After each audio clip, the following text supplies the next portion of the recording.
Welcome to spiritguides.co.uk network radio.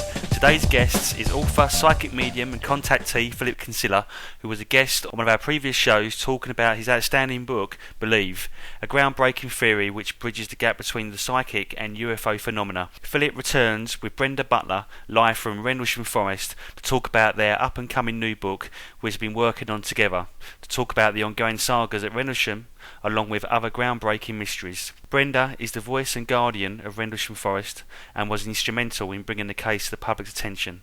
Just want to say a very warm welcome to the Spirit Guides Network Radio. This week we have Phil Kinsella and Brenda Butler on here to talk about Rendlesham Forest and some other mysteries.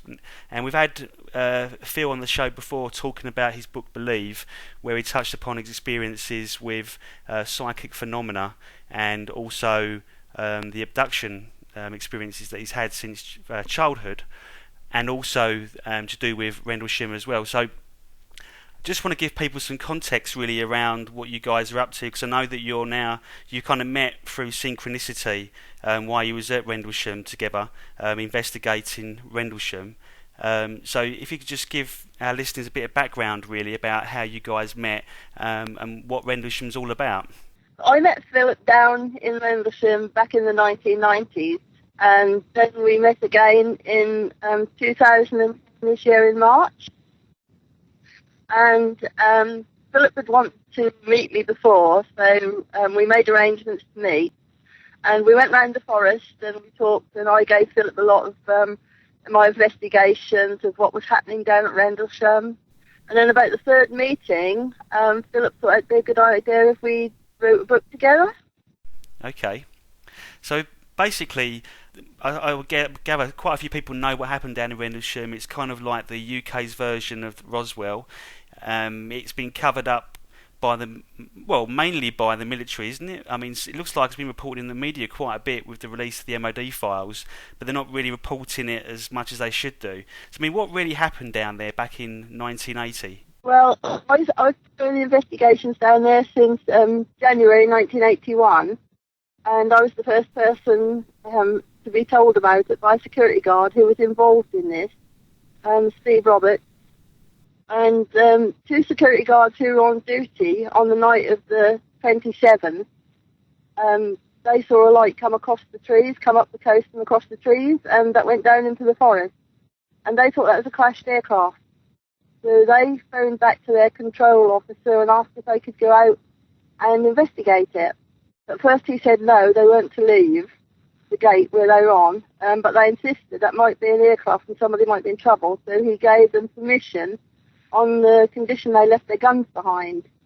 So they took a Land Rover, took a Jeep, and they went out into the forest and found or saw some lights flashing in the forest.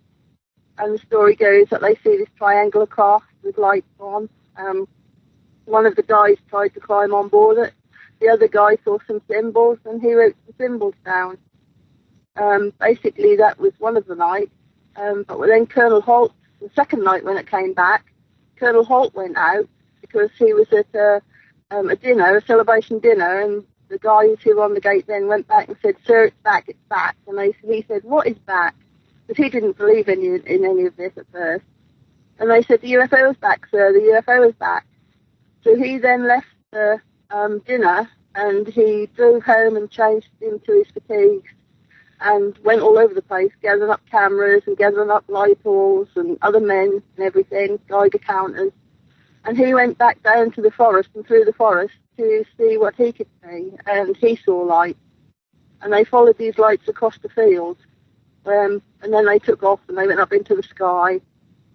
And they saw lights beaming down back onto the base. But there's such a continuation of the story, and everybody's got a different story to tell. All the witnesses who were there all tell different stories. Because the base is now closed, is that right? So you guys are there at the moment as we speak on this show. You're in Rendlesham Forest at the moment. So you can go down there. But I mean, reading the book that you wrote, Phil, it sounds like it can be a pretty intimidating place down there, and perhaps there's still activity going on. Well, yes. I mean, when I met Brenda, I was very amazed at the time because when you spoke about synchronicity, I had done some research down there many years ago, and I remember getting out of the car and saying I'd really like to meet Brenda Butler. And I didn't know where she was in the world. Anywhere. She could have been in America for all I knew. And when we'd done our investigations in the forest, we came across, I came across these two people taking lots of photographs and lots of lights going on, and I thought it was a UFO in the forest, and it wasn't. It was this lady and man with and a dog, and as I passed them by, I had this overwhelming feeling to stop and go back, and I went back, and I bent down, and I said to the lady, I said, "Are you looking for the orbs?" And the lady looked up and said, "Well, yes, why?" And I said, "Well, I was rather hoping to meet Brenda Butler." And she said, "My dear, I am Brenda Butler." And of course... That's incredible. And intimidated. Well, I've learned so much more also about the intimidation. I mean, we without realizing it, when we had done our investigations many years ago, we had been hassled by military helicopters, and on one occasion, they wanted us off the base. They wanted us out of the forest. And the reason they wanted us out of the forest was because they were bringing a convoy of vehicles up with blacked-out windows that had gone into this apparent disused space. So, and there was another time, which was very frightening, where we'd gone to do some research again in the forest, and we'd left a blanket out. Someone had left a dead rat and a dead rabbit in a circle from head to tail as we came back to scare us off. So, yes, yeah. Also, in your book, you also chronicle that you actually witnessed a UFO coming up from the trees, and that you actually had given the intention for this to appear. I mean, do you want to talk a little bit about that? Yeah, the whole process was an experiment that I had in mind to see if there was something that I could prove with regards to UFOs. And we had, before we went to the forest, we spent a week meditating, asking that we have some proof of these things, whatever form or they take. And although people may laugh about that,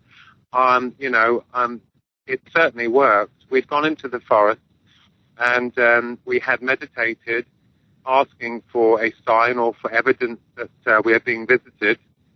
And we were rewarded with seeing a very large triangular-shaped object above the trees, and there was a gap and a circular undercarriage, and an undercarriage with lights, and one was moving one way, the other was moving the other, and it was casting off brilliant, fantastic light, and I started to run towards it, whereas the other two I was just with was calling me back in case I was going to destroy the farmer's crop, because this is dark, it's about 10:15 at night.